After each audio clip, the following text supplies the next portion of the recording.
اور شاید ان کے حامیان جو ہے وہ اس کو ہی بہترین اسلام اور شریعہ سمجھ کے اس کی نہ صرف ہاں میں ہاں بلکہ بلند بانگ دعوے بھی کرنا شروع کر دیں. ایسے ہی جیسے آپ کو پتہ ہے کہ جب 1996 میں طالبان کی حکومت بنی تھی تو اس وقت بھی کئی ایک لوگ جو تھے وہ یہ کہتے تھے کہ طالبان نے افغانستان کے اندر ایک ایکسیلنٹ پیس قائم کر دیا ہے.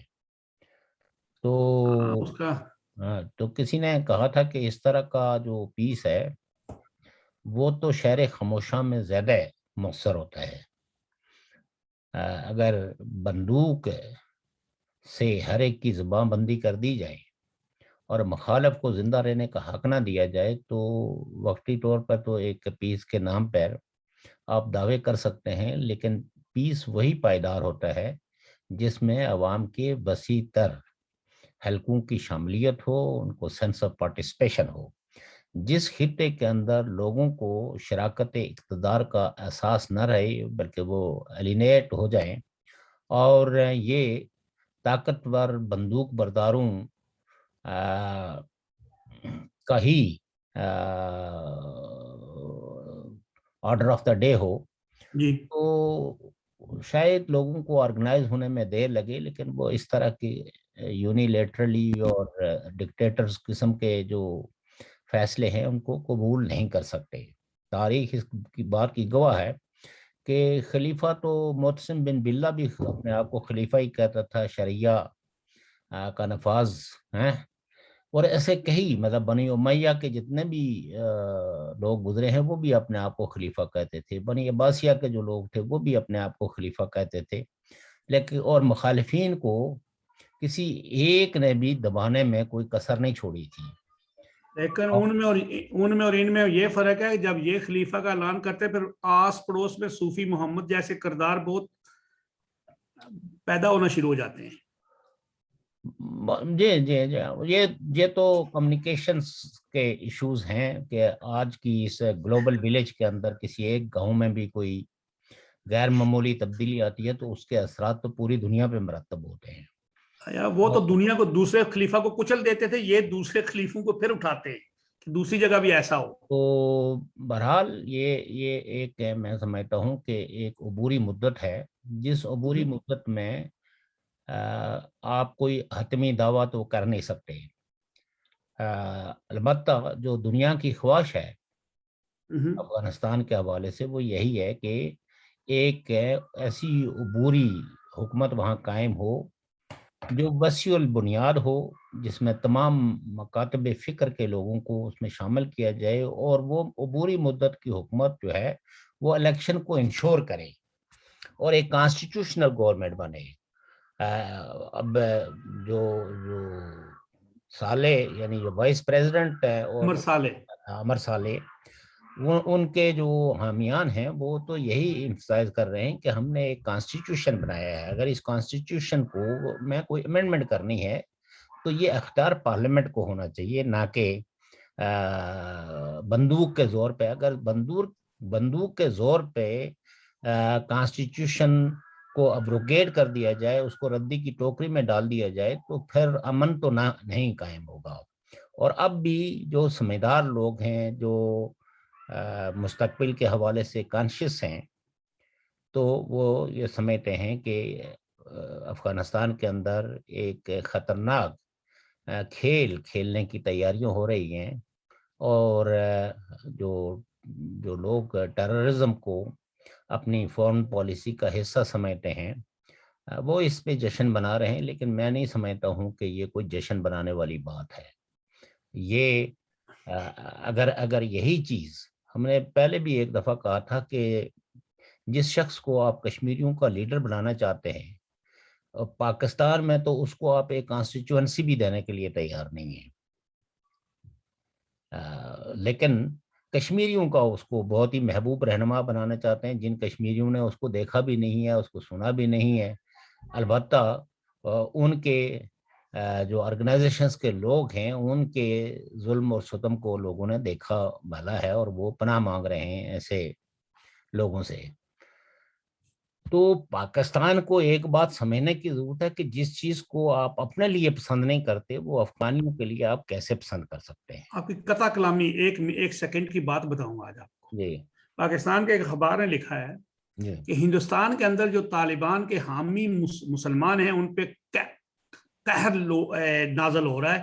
ہندوستان ان کو مطلب کیا کہتے ہیں یعنی گورنمنٹ جو ہے ان کو پکڑ دکڑ کر رہی ہے. تو میرے خیال آیا کہ آپ نے 2001 سے بعد مشرف صاحب نے خود لکھا کہ وہ پکڑے کتنے لوگ امریکہ کو بیچے $500 سے لے کے $5000 تک. جو بھی بندے پہ تھوڑا بھی شک ہوتا داڑھی رکھی اس کو پکڑ کے اندر کر دیتے تھے. وہ سب کچھ اچھا تھا اور اگر کوئی دوسرا کرے تو وہ غلط ہو گیا. دیکھیے پہلی بات یہ ہے کہ آج سوشل میڈیا کا دور ہے اور دنیا یعنی ایک ولیج بن کے رہ گئی ہے. بالکل جی. آج کوئی حکومت بھی اپنے کسی کرتوت کو چھپا نہیں سکتی کسی سے. نہیں بہت مشکل ہو گیا ہے. ہندوستان میں کوئی 100-200 مسلمان نہیں رہتے, 22 کروڑ مسلمان رہتے ہیں. آفیشیل پتہ نہیں زیادہ بھی ہو جائے کوئی تھوڑے لیکن 22 اور کروڑ تو اگر میں کہتا ہوں کہ اس میں 2 کروڑ کم بھی کر دیے جائیں تو 20 کروڑ 20 تو ہیں. جی جی. تو 20 کروڑ لوگ. اور دوسری بات یہ ہے کہ ہندوستان کے مسلمانوں کی ایک طویل تاریخ ہے کہ وہ ان انتہا پسند تنظیموں کے ساتھ شاید اکا دکا لوگ جڑے ہوں, لیکن مسلمانوں کی ہندوستان کے اندر بسنے والے مسلمانوں کی وسیع تر اکثریت نے اپنے آپ کو ڈس ایسوسیٹ رکھا ایسے انتہا پسند گروہوں کو. اور کئی دفعہ ہم نے ٹی وی ٹاک شوز پہ بھی اور مختلف جگہوں پہ بھی مسلمان جو نمائندے آ کے بیٹھتے ہیں جی ان کی گفتگو سے کبھی بھی یہ محسوس نہیں ہوا کہ وہ کسی قسم کی کوئی ڈپریویشن جی فیل کر رہے ہیں. وہاں بہت سارے مسلمان جو ہے وہ پارلیمنٹ کے ممبر بھی ہیں اور بہت ناقد ہیں موجودہ حکومت کی پالیسیوں سے اور بہت بات کرتے ہیں وہ. جی. تو لہٰذا یہ کہنا کہ وہاں کوئی مسلمانوں نے جشن بنایا, وہاں سب سے بڑا مدرسہ مسلمانوں کا جو ہے وہ دارالعلوم دیوبند ہے اور دوسرا بڑا مدرسہ آج بھی جو ہے وہ دارالعلوم بریلی ہے. بالکل جی. اور ان دونوں مدرسوں کی جو سٹیٹمنٹ ہے وہ تو ان دعووں کے بالکل برعکس ہے. جی ہاں البتہ ایک بات جو ہمیں سمجھنی چاہیے کہ بعض ملکوں کی پالیسیاں تو سیکولر ہوتی ہیں لیکن لوگ کلی طور پر سیکولرزم کی آدرشوں کو سمیٹے نہیں ہیں. کچھ چھوٹے چھوٹے بزنسز پہ بھی تنازع ہوتے رہتے ہیں, ایسے جیسے آپ کے سامنے کراچی میں بیسیکلی آپ اگر دیکھیں تو پشتونوں کے خلاف ہے جو کراچی میں ایک تحریک اٹھی جی جس نے الٹیمیٹلی جو ہے وہ ایم کے ایم کی شکل اختیار کی. جی. تو ایک لڑکی کے ایکسیڈنٹ میں زیدی. جی جی. بشرا زیدی. بشرا زیدی. جی جی. اور پھر یہ ہے کہ اس کے بعد آپ یہ دیکھیں کہ وہ پنجابی پشتون اتحاد بھی بنا جو یہ کہتے تھے کہ جی ہم نے اپنے انٹرسٹ کو ڈیفینڈ کرنا ہے, اور کئی وارز ہوئی, لڑائیاں ہوئی اور باقاعدہ مورچے بند سچویشنز تھی. کئی کالونیاں جہاں پنجابی پشتونوں کی اکثریت تھی وہاں بھی لوگ مورچہ بند تھے. تو بات یہ ہوتی ہے کہ بعض دفعہ, اور مسئلہ کیا تھا, مسئلہ یہ تھا کہ جو بزنس اپرچونیٹیز تھی وہ دوسرے لوگوں نے جو ہے وہ کافی حد تک وہ اس میں, جیسے مطلب یہ کہ چنوٹی برادری ہے جو originally they are from Punjab, اسی طرح ٹرانسپورٹ پہ جو ہے وہ پشتونوں کا, شپ یارڈ پہ پشتونوں کا. تو مہاجروں کو لگا, یعنی کراچی میں اردو سپیکنگ کو لگا کہ ہمارے ہاتھ سے سب کچھ چھینا جا رہا ہے اور ہم بے بس اور بے دستوپا ہو گئے ہیں. اس لیے کہ آپ کو پتہ ہے کہ انڈسٹری یعنی صنعت کار تبھی آدمی بنتا ہے کہ اس کو بینک لون دے, اور اگر بینک لون نہ دیں تو وہ کمیونٹی جو ہے وہ ترقی کی اس دوڑ میں نہیں وہ مقابلہ کر سکتی جن لوگوں کو بینکوں سے بڑے بڑے لونز ملتے ہیں اور بالآخر بعد میں وہ لونز معاف بھی ہو جاتے ہیں. تو اس حوالے سے جو کراچی کا سنجیدہ طبقہ تھا جن کے بزنس انٹرسٹ تھے, کمرشل انٹرسٹ تھے, طبقاتی مفادات تھے, تو انہوں نے اپنے ان طبقاتی مفادات کے تحفظ کے لیے اس بات یہ سوچ ان میں آئی کہ ہماری اپنی ایک پولیٹیکل آرگنائزیشن ہونی چاہیے جو ہمارے تحفظ کے لیے کچھ کر سکے.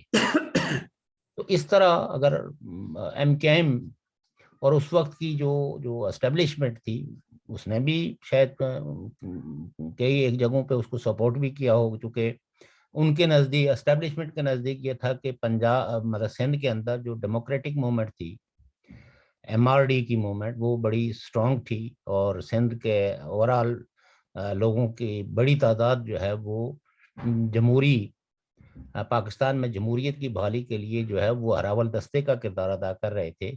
تو ایسے میں انہیں ایک ایسی آرگنائزیشن چاہیے تھی جو لسانی مفادات، لسانی بنیادوں پہ اپنے مفاد، اپنی کمیونٹی کے مفاد کی بات کریں اور ایک تقسیم ہو. تو اس طرح ہندوستان کے اندر بھی یقیناً چھوٹی چھوٹی جو بزنس کمیونٹیز ہیں، مسلمان ہیں، تو اس کے مقابلے میں اگر ایک سبزی والا ہندو ہے تو اس سبزی والے کی یہ خواہش ہوگی کہ یہ مسلمان جس نے میرے مقابلے میں سبزی کی دکان کھولی ہوئی ہے، اس کی دکان بند ہو جائے تو میری دکان سے زیادہ مال بکنا شروع ہو جائے گا. اور اس طرح کے گلی محلوں کے اندر فسادات ہوتے ہیں یا ہوئے ہیں.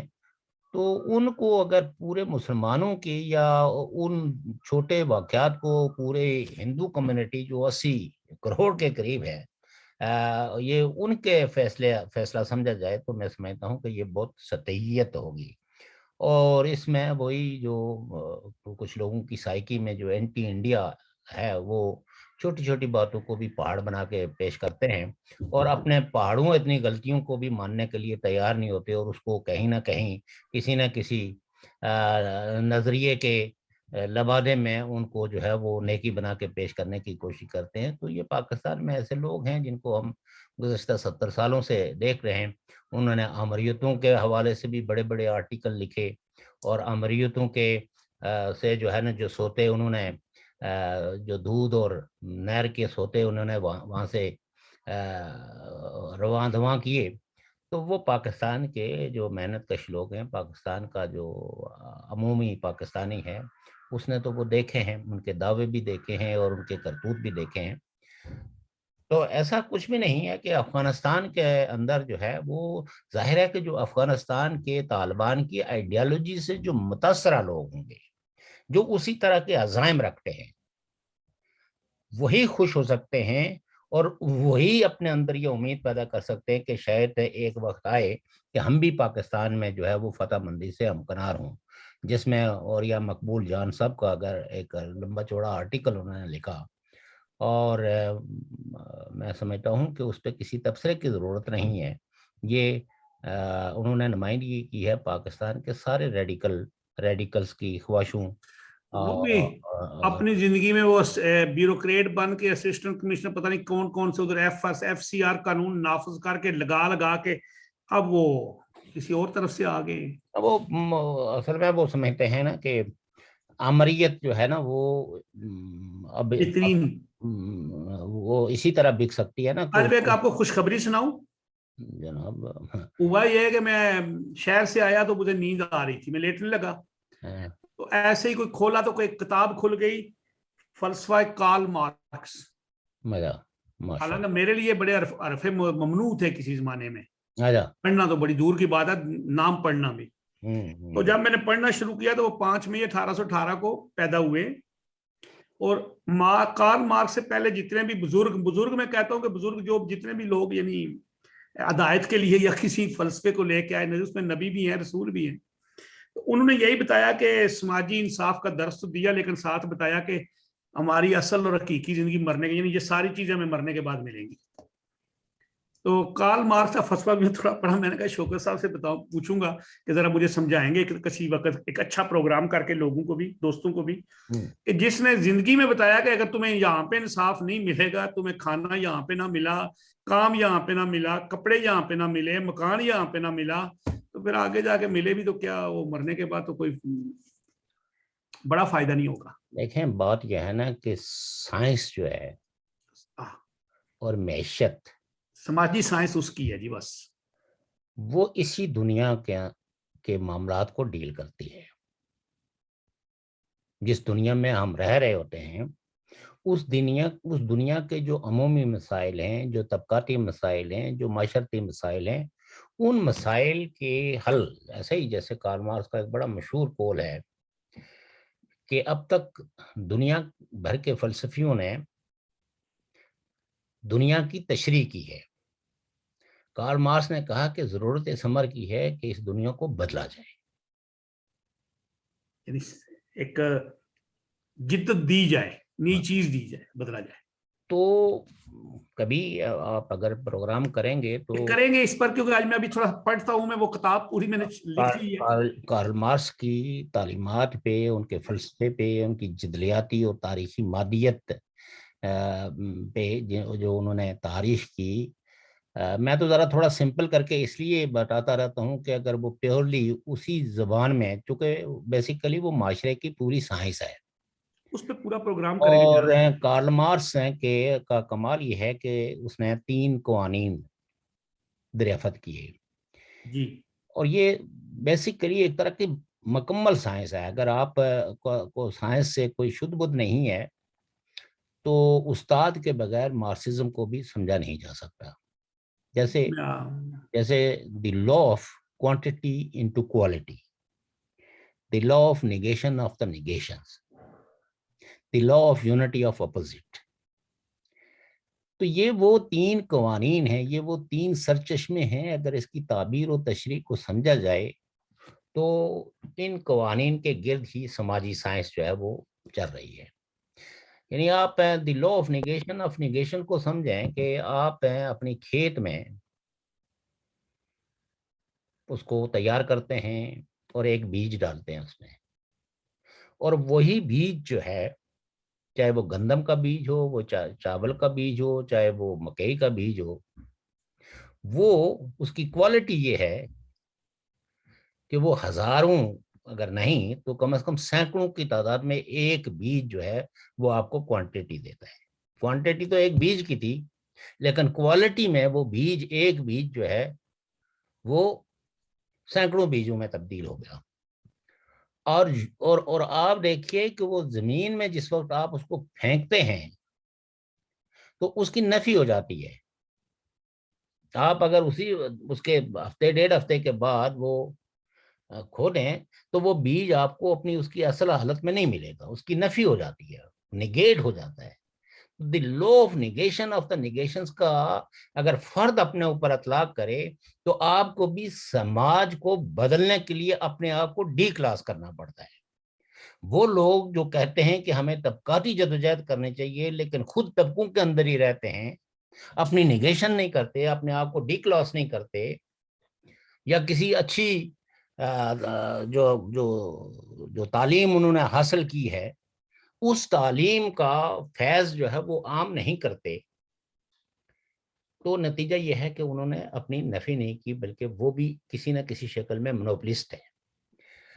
چاہے وہ آئیڈیالوجیکل منوپلی کو وہ کریں کہ اعداد و شمار کی جو ہے وہ گورکھ دھندوں میں لوگوں کو الجھا کے صرف یہ ثابت کریں کہ ہم بہت سماج کے پڑھے لکھے لوگ ہیں، کہ ہمیں پوری دنیا کا بجٹ آتا ہے.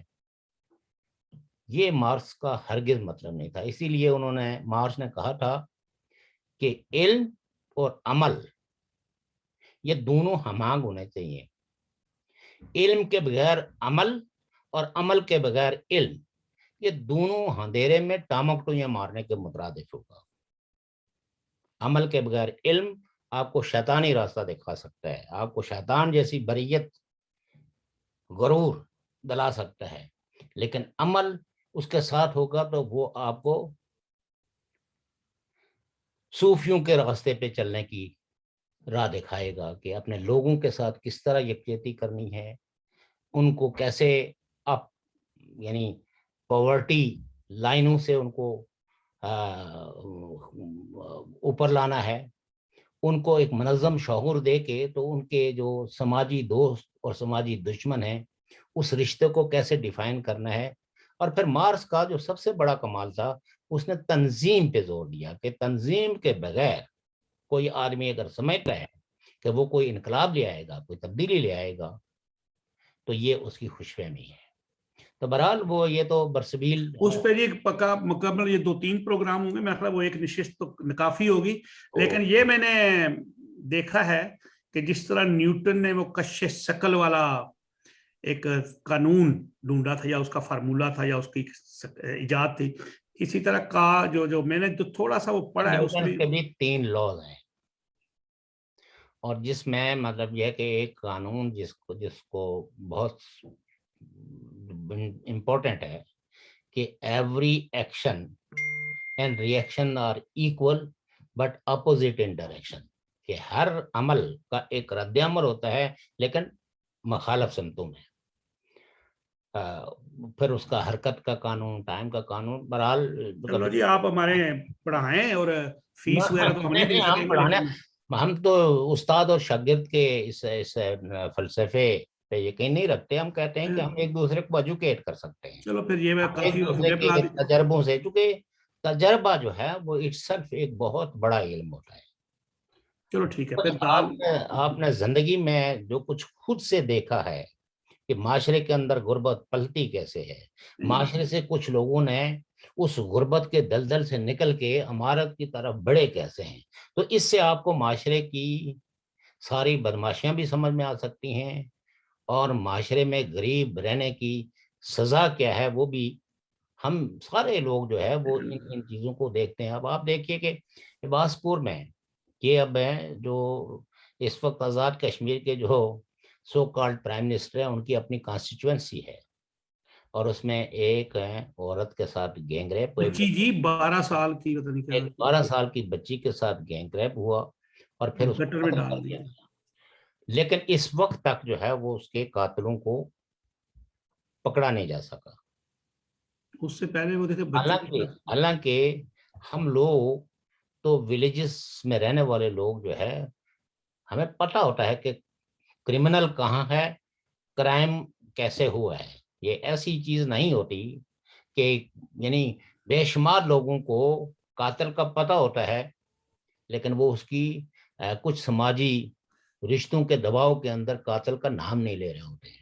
کچھ ڈر بھی ہوتا ہے، کچھ خوف بھی ہوتا ہے، کیونکہ اسٹیٹ جیسے ہم سارے لوگ یہ خواہش کرتے ہیں کہ لوگ سچ بولیں، لیکن سچ کو اگر سوسائٹی میں تحفظ حاصل نہیں ہوگا، سچ بولنے کے نتیجے میں ایک آدمی کا معاشی نقصان ہوگا، سماجی نقصان ہوگا، اس کے رتبے میں فرق آئے گا، اس سے سماجی بائیکاٹ ہونے کا جو ہے خدشہ ہوگا کہ مجھے سوشلی ایلیمینیٹ کر دیا جائے گا، کیونکہ جن کے خلاف سچ بولا جا رہا ہے وہ معاشرے کے طاقتور لوگ ہیں. تو وہاں لوگ سچ نہیں بولتے. سچ خواہشوں سے نہیں، سچ کو تحفظ دینے سے سچ فروغ پاتا ہے. جناب وہ نیلم میں دیکھ لینا، وہ 2 بندے مر گئے تھے، 13-14 زخمی ہوئے تھے، اے سی زخمی ہوا تھا، پولیس والے زخمی ہوئے تھے. کوئی اس کے بعد کوئی خبر سنی ہے؟ ہم نے کوئی سنی بات ہی پتہ ہی کوئی نہیں. وہ وجہ یہ ہوتی ہے نا سر کہ آپ یہ دیکھیں نیلم تو جو ہے وہ ایک ایسا لینڈ لاکڈ ایریا ہے. یہ تو آپ کہہ سکتے ہیں کہ چند نوجوانوں نے بڑی جرات اور بہادری کے ساتھ جو ہے وہ اس واقعے پہ احتجاج کیا، اور تب جا کے یہ خبر جو ہے وہ ہم لوگوں تک پہنچی. کراچی جیسے میٹروپولیٹن سٹی کے اندر دن دہاڑے رینجرز نے ایک کشمیری نوجوان کو مار دیا.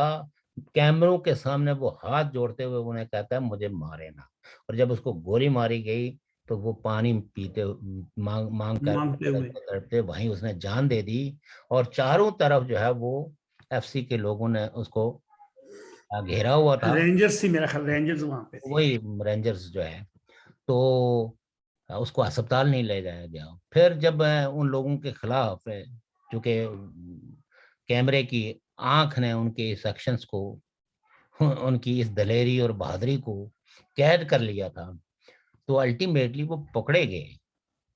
لیکن دباؤ فیملی پہ اتنا آیا کہ انہوں نے ہاتھ جوڑ لیے کہ ہمیں اپنے بچے کے قاتلوں سے کوئی انصاف نہیں لینا ہے. اس کے علاوہ وہ ثانیہ ساہیوال دیکھ لیں، ساہیوال کا تو واقعہ میں جب مجھے یہی واقعات جس وقت اب آپ دیکھیں پنجاب کے اندر ابھی کل ہی رپورٹ چھپی ہے، روزانہ وہاں رپورٹ میں لکھا ہوا ہے روزانہ پنجاب میں 6 سے 60,000 عورتوں کو ریپ کیا جاتا ہے. یہ کیونکہ وہ سوشل میڈیا پہ نہیں آتی لیکن بے شمار ایسی نہیں، ہیں. یہ رپورٹ تو باقاعدہ سرکاری سطح پہ چھپی ہے.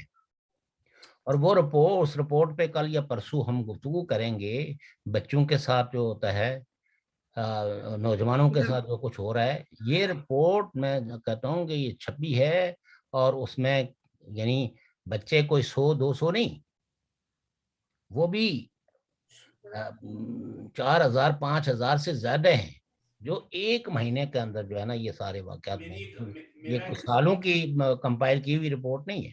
میرا ایک سوال ہے جی، یہ کوئی اتنا منظم طریقے سے آرگنائزڈ یہ جو کام ہو رہے ہیں، اس کے پیچھے ایک اسٹرانگ مافیا، مافیا کیا کہوں، مافیا تو ایک چھوٹا سا لفظ ہے، کہ یہ کوئی بہت بڑا ایک وہ کیا کہتے ہیں اس کو، مائنڈ سیٹ جیسے بنا ہوتا ہے کہ یہ کریں گے، یہ کریں گے، یہ کریں گے، اور آخر ایک دن جو عوام کے جو دو طبقے ہیں وہ آپس میں. نہ نہ نہ، میں اس تھیوری کو بائی نہیں کرتا ہوں. یہ باقاعدہ اسٹیٹ کے ادارے جو ہے انہوں نے کچھ لوگوں کو چھوٹ دے رکھی ہے، اور وہ لست میں، وہ اپنے ٹیرر میں یہ سب کچھ کر رہے ہیں تاکہ آہستہ آہستہ یہ چیز دیکھیں. ایک گلی محلے میں ایک بدماش ہوتا ہے نا، وہ پہلے ایک آدھ آدمی کو مارتا ہے، خبر پھیل جاتی ہے پورے محلے کے اندر کہ فلاں آدمی کو مارا، اور آہستہ آہستہ لوگ اس سے ڈرنا شروع ہو جاتے ہیں. پھر وہ جس کو مرضی چاہے گریباں سے پکڑے، جس کو مرضی چاہے تھپڑ مار دے، انٹل اینڈ انلیس کہ اس کے خلاف ریبیلینس کے لیے کوئی اور جتھا تیار نہ ہو، تو اس کی اجارہ داری اس طرح قائم ہو جاتی ہے کہ لوگ اس کو بھتہ دینا، دکان سے فری پان کھانا، سگریٹ پینا، دودھ والے سے دودھ لے لینا، لسی والے سے لسی لے لینا، ناشتے والے سے جا کے پوڑیاں اور پراٹھے اور حلوہ لے لینا. یہ آپ کہہ سکتے ہیں کہ یہ ایک منظم طریقہ ہوتا ہے. اور چونکہ وہ جو پولیس ہوتی ہے اس کو وہ ہر طرح کی انفارمیشن بھی دیتا ہے اور پیسے بھی لوگوں سے اکٹھے کر کے دیتا ہے، تو لہذا پولیس بھی اس کے ساتھ ہی ہوتی ہے. اگر آپ کوئی ایف آئی آر اس کے خلاف درج کرنے کے لیے جائیں گے تو وہ آپ کی ایف آئی آر درج نہیں ہوگی، بلکہ الٹا جو ہے وہ تھانے میں آپ کی پٹائی ہو جائے گی. اور آج بھی آپ دیکھیں اس پہ سینکڑوں جو ہے وہ آرٹ موویز بن چکی ہوئی ہیں. جو یہ آرٹ موویز کیا ہے، یہ سماج کا ایکس ہے کہ سماج میں جو کچھ ہو رہا ہوتا ہے دراصل اسی پہ موویز بنتی ہیں. اور عورتوں کے ساتھ آپ کے سامنے کی بات ہے کہ وہ مختارہ مائی جو ہے اس کے ساتھ گینگ ریپ کیا گیا، ایک ہوا کی ایک بیٹی کے کپڑے اتار دیے گئے، اور باقاعدہ ایک جرگے نے فیصلہ کیا، اور وہ جرگے کے سارے ممبران الحمدللہ سارے کلمہ گو تھے. بلوچستان میں ڈاکٹر شازیہ کے ساتھ ریپ ہوا، نواب اکبر بگٹی نے آواز اٹھائی، جنرل صاحب نے کہا وہاں سے ماریں گے جہاں سے نظر نہیں آؤ گے، میزائل مار کے 80-85 سال کے بڈھے کو مار دیا. آپ یہ سمجھے نا کہ Nawab Akbar Bugti he was a nawab, he was a sardar, Bugti قبیلے کا وہ سردار تھا. جی اور پاکستان کے تقریباً سارے ہی عہدے انہوں نے انجوائے بھی کیے تھے. جی لیکن جس وقت وہ ایک عورت کے ریپ کے خلاف کھڑا ہو گیا، جی ریاست نے اس کو مارنے میں ایک لمحہ بھی دیر نہیں کی. بالکل ایسے ہی ہوا ہے، اور یہ آن ریکارڈ چیز ہے. اور پھر یہ ہے کہ پاکستان کی اسٹیبلشمنٹ، ان کے نمائندے، وہ جو ڈائسپورا کے اندر جو کوئی انسانی حقوق کی بات کرتے ہیں، جو اس طرح کی نیوز کو ہائی لائٹ کر کے تو ورلڈ کمیونٹی کو کہتے ہیں کہ آپ وہاں بھی توجہ دیں، آپ صرف اپنے اسٹریٹجک پارٹنر نہ تلاش کریں، آپ جیو پالیٹکس میں ایریاز کی جیو پولیٹیکل اہمیت نہ دیکھیں، بلکہ وہاں بسنے والے لوگوں کے روزمرہ کے معمور کو بھی دیکھیں، تو ان کو قتل کرنے کی دھمکیاں ملتی ہیں. یہ اب ریکارڈ میں آ چکا ہے، ڈان اخبار نے بھی اس کو رپورٹ کی ہے، آپ کہ گارجین نے بھی رپورٹ کی ہے، جس میں 3-4 بلاگرز کو تو اوپن، لیکن تھریٹ تو کل محمود کشمیری صاحب کو ایک صاحب نے تھریٹ کیا ہے کہ ہم نے آپ کی زندگی پہ کانٹا پھیر دیا ہے۔ اب محمود کشمیری جو ہے وہ ایک الائنس کا، کشمیری قوم پرستوں کے ایک الائنس کا چیئرمین ہے، یہ انگلینڈ والے؟ جی، اور برٹش سٹیزن ہے۔ ہاں، اس شخص کو بھی انہوں نے آج مجھے وہ میسج سمیت مجھے فارورڈ کیا، جس میں ان کو کہا کہ آپ نے اپنی لام بندی نہ کی۔ انگلینڈ میں؟ جی ہاں، لام بندی ہوں، یعنی ہوں۔ ہمیں برطانیہ کے اندر، یورپ کے اندر لوگوں کی لام بندی کے لیے ان کو دھمکیاں دی جا رہی ہیں، بڑی بات ہے۔ اور وہ گوریا کے تو قاتلین جو ان کا ہالینڈ والے، کرنے جی کا جی ارادہ کرتے تھے، وہ تو برطانیہ نے یعنی ان کو گرفتار بھی کر لیا، جی جی، اور موسم۔ بہت سارے ایسے انکشافات ہوئے ہیں جو خوفناک ہیں۔ تو سو دیٹ یعنی یہ جو ہے وہ خوف پاکستانی اسٹیبلشمنٹ ڈائسپورا کے اندر بھی بٹھانا چاہتی ہے کہ آپ یہ نہ سمجھیں کہ ہماری اپروچ سے باہر ہے۔ اور انفارچونیٹلی سر جنگ کے عہد میں ان ملکوں نے، خاص کر کے ایڈوانس کنٹریز نے، ایسی چیزیں انسانوں کو، اپنے مخالفین کو مارنے کے لیے ایجاد کی ہیں، اور وہ ان تیسری دنیا کے بدلے ملکوں کے ہاتھوں میں لگی ہوئی ہیں کہ جو اب وہ ہر مخالف کو اگر صرف ایک سوئی چبو دیں تو اس کو پتہ بھی نہیں لگے گگا کہ میرے ساتھ کیا ہوا، وہ خارج کرتے کرتے جناب وہ زہر بن کے۔ چلو وہ تو خیر، چلو جو ہوگا، لیکن یہ بڑی عجیب سی بات اور بڑی میرے اپنے مذمت سامنے بات ہے، عجیب کیا بات ہے۔ قابل مذمت یہ ہے کہ قابل مذمت سے بھی اوپر کوئی لفظ ہو کہ انگلینڈ کے اندر بیٹھے ہوئے ایک شخص کو اس طرح کی دھمکی دینا، یہ تو گورنمنٹ آف برطانیہ کی بھی سیکورٹی کو چیلنج ہے، اور ایک معزز اور مہذب ملک اور مہذب معاشرے کے اندر رہ کے ایک دہشت گردی کی فضا قائم کرنا، یہ تو نہایت ہی بہت بڑا جرم ہے۔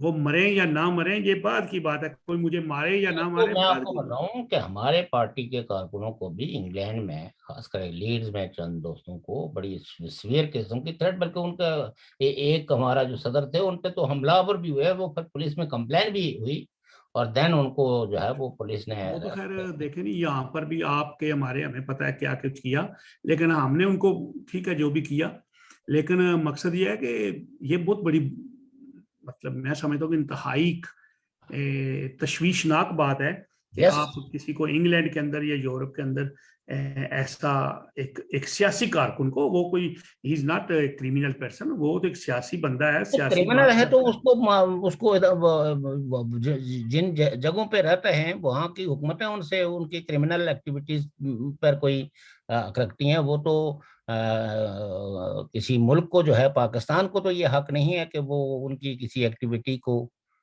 اور اگر ان کو ان کی کسی گفتگو سے، ان کی کسی پروٹیسٹ سے، کسی تقریر سے اگر کوئی تکلیف ہے تو وہ برطانیوں کو کمپلین کریں ایز اے ریسپیکٹڈ اسٹیٹ کے طور پہ کہ ہاں بھائی آپ کے یہ شہری ہمارے بارے میں یہ بات کرتا ہے جو بیس لیس ہے، تو پھر اس کی انکوائری کی جائے کہ آیا جو کچھ ہم کہہ رہے ہیں یہ بیس لیس ہے یا یہ حقائق میں مبنی ہے۔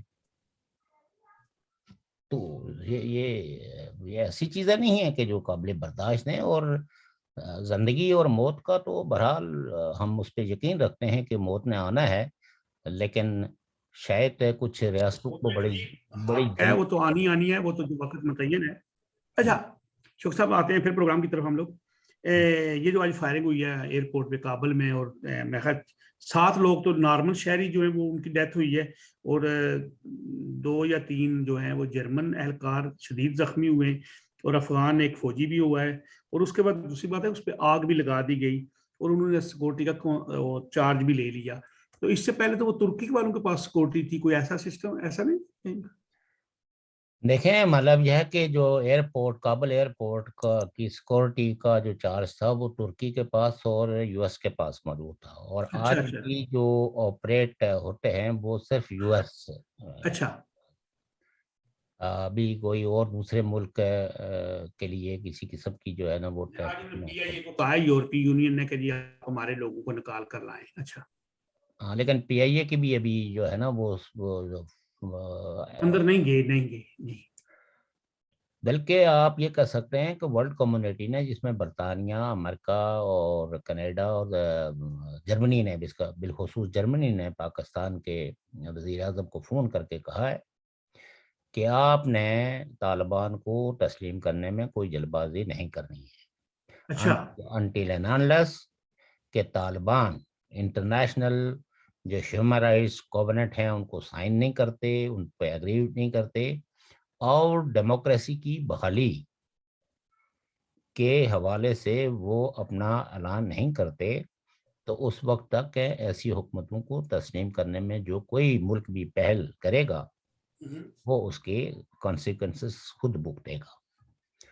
تو چونکہ خبر تو یہ تھی نا کہ عمران خان صاحب کو بہت وہ ایک دور تھا کہ وہ جو پرائم منسٹر صاحب تھے، نواز شریف صاحب تھے، وہ سینٹرل ایشین اسٹیٹ کے دورے پہ تھے، اور وہیں انہوں نے خبر سنی کہ ان کے ملک کی حکومت نے جو ہے وہ تسلیم کر لیا ہے. طالبان حکومت کو تسلیم کر لیا. تو انہوں نے غالباً اپنے پریس سیکرٹری سے پوچھا کہ بھئی یہ کس نے تسلیم کیا ہے؟ تو انہوں نے کہا جی خبر تو یہی آ رہی ہے کہ پاکستان کی حکومت نے ان کو تسلیم کر لیا. تو بعد ازاں جو پتہ تحقیق کی تو پتہ یہ چلا کہ انہوں نے مشاہد اللہ خان صاحب سے پوچھا. نہیں، مشاہد اللہ نے مشاہد حسین سے. مشاہد حسین، سوری. لیکن یہ ہے کہ مشاہد حسین تو ان کے ساتھ ہی تھے نا، جی جی. لیکن انہوں نے وزیر خارجہ سے بات کی. جی تو جی. وزیر گوہر ایوب، تو گوہر ایوب صاحب نے ان کو ایکسپلین کیا کہ جناب وہ آئی ایس آئی کے ایک چیف آئے تھے، اور انہوں نے کہا کہ جی آپ فوری طور پر جو ہے وہ کابل میں حکومت کو تسلیم کریں، طالبان کو، اور ابھی اعلان کریں. تو انہوں نے کہا ان کے کہنے پہ میں نے اعلان کر دیا.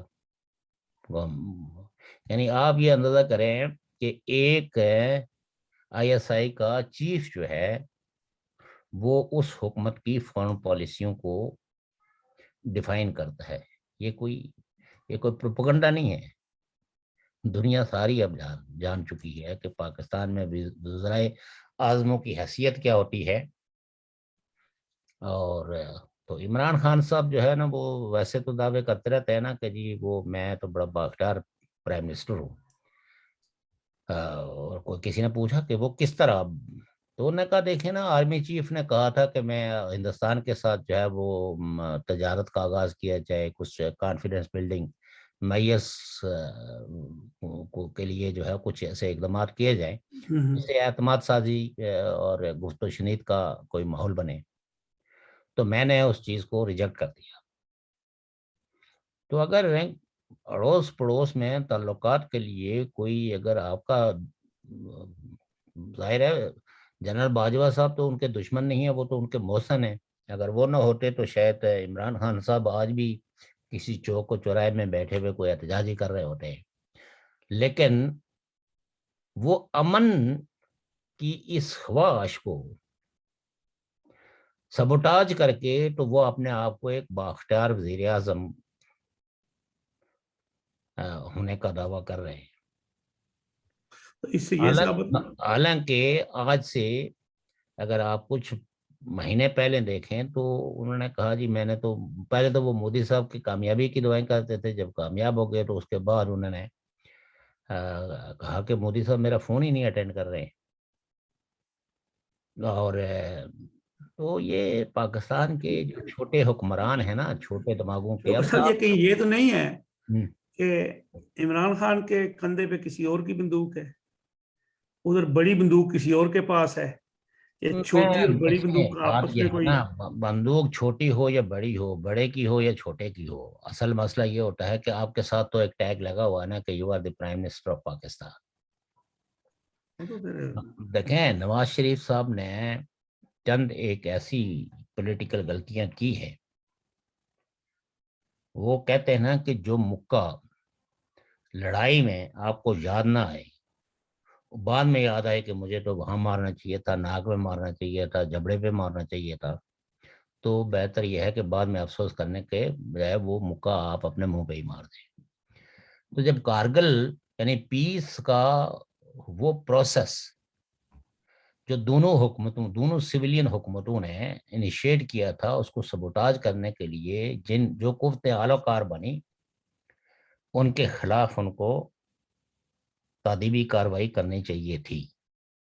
وقت نہیں اگر انہوں نے دیا. نہیں، وقت دیکھیں، وقت کوئی دیتا نہیں ہے، وقت لینا پڑتا ہے. بس ہاں، دیا تو اگلے نے کوشش تو کی. اب دیکھیے، ایک آدمی جو ہے وہ پاکستان میں کہتا ہے ریاست مدینہ، روزانہ ریاست مدینہ ریاست مدینہ، اور اس کے چاہنے والے بھی ریاست مدینہ کہتے ہیں. لیکن کوئی ان سے پوچھے کہ یار ریاست مدینہ تھی کیا، اس کی کیا اغراض ہم کہہ سکتے ہیں؟ کیا وہ کوئی تھیوکریٹک اسٹیٹ تھی؟ کیا وہاں کوئی اسلامی قوانین تھے؟ ایک رول آف بزنس تھا کہ بھئی ہم لوگ جو یہاں مدینہ میں بستے ہیں سارے کمیونٹی مل کے اس کا تحفظ کریں گے، بیرونی حملوں سے اس کو بچائیں گے، اور یہاں رہنے کے لیے ہم ایک دوسرے کے ساتھ اس طرح کے برتاؤ کریں گے. میں کوئی اتنا بڑا عالم تو نہیں ہوں، نہ ہی بڑی، لیکن ریاست مدینہ نام کی کوئی مملکت نہیں تھی. ایگزیکٹلی نہیں تھی، یو آر ایبسولوٹلی رائٹ. بالکل نہیں تھی. میں نے پوری، اگر ہم اس کے بعد کی 500-600 سالہ تاریخ تک چلے جائیں، 700 سالہ تک بھی، تو ریاست مدینہ نام کی ریاست نہیں تھی. بات یہ ہے کہ وہ ایک ہے، آپ کہہ سکتے ہیں کہ مکہ سے یثرب جب ہجرت ہوئی، مدینہ کی طرف جب ہجرت کی تو اہل مدینہ نے ان لوگوں کو والہانہ ان کا استقبال کیا، اور ان کو اکوموڈیٹ اسیمیلیٹ کرنے کے لیے حتیٰ کہ اتنی جنرسٹی دکھائی کہ اگر کسی کی 2 بیویاں تھیں تو ایک بیوی کو طلاق دے کے ان کو اس کے خالیہ کرتے تھے. تو انہوں نے اتنی اعلیٰ قسم کی میزبانی کے فرائض انجام دیے. اور بعد میں یہ ہوا کہ انہوں نے کہا کہ دیکھو اب یہ مدینہ جو ہے یہاں ہم لوگ اکٹھے ہو گئے ہیں، تو لہٰذا یہاں کا جو انٹرسٹ ہے اس باؤنڈریز کے اندر رہنے والے یہ جو بات ان کا انٹرسٹ ایکول ہے. جو رول آف بزنس انہوں نے طے کیا، ہم یہاں رہتے ہیں تو ہم نے ایک دوسرے کے ساتھ کیسا برتاؤ کرنا ہے، اور اگر ہم پہ کوئی حملہ آور ہو تو اس کے ساتھ ہم نے کیسا مقابلہ کرنا ہے.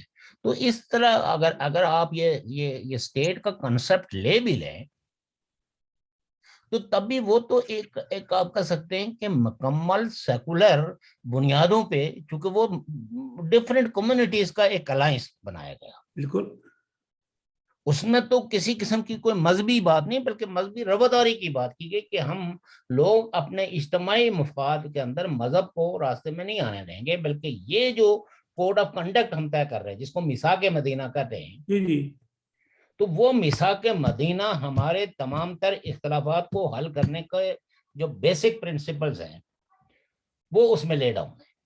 بجائے اس کے کہ ہم ایک دوسرے کے دست و گریباں ہوں، ہم بیٹھ کے اس میں جو صلح صفائی کے جو طریقے بتائے گئے ہیں، انصاف کے جو طریقے رکھے گئے ہیں وہ حل کیے جائیں گے. اس میں جیوز بھی تھے، اس میں کرسچنز بھی تھے، اس میں حتیٰ کہ کچھ جو ہے وہ تاریخ یہ بتاتی ہے کہ پیگنز جو ہیں وہ بھی تھے جو میں رہتے تھے.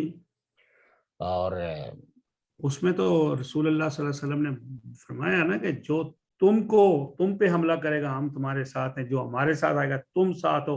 ہم ایک دوسرے کے ساتھ لڑیں گے نہیں، جھگڑا نہیں کریں گے، لڑائی نہیں کریں گے، ایک دوسرے کے مال و اسباب کی حفاظت کریں گے، قافلوں کی حفاظت کریں گے، تجارتی، مطلب اس طرح کے وہ معاہدہ ہے نا وہ پورا. جی اسی طرح تو میں کہتا ہوں کہ اگر اس میں سے کوئی چیز سمجھنے کی تھی تو وہ پاکستان میں سب سے پہلے فرقہ وارانہ ہمانگی اور تمام طبقوں کو ایکول کرنے کے اقدامات کرتے. تو ہم یہ کہتے ہیں کہ چلو جی انہوں نے کم از کم وہاں سے کوئی وزڈم، دیکھا نا دنیا کے اندر جو بھی واقعات ہوتے ہیں، جو معاہدے ہوتے ہیں، وہ آپ کو ایک کامن وزڈم دیتے ہیں.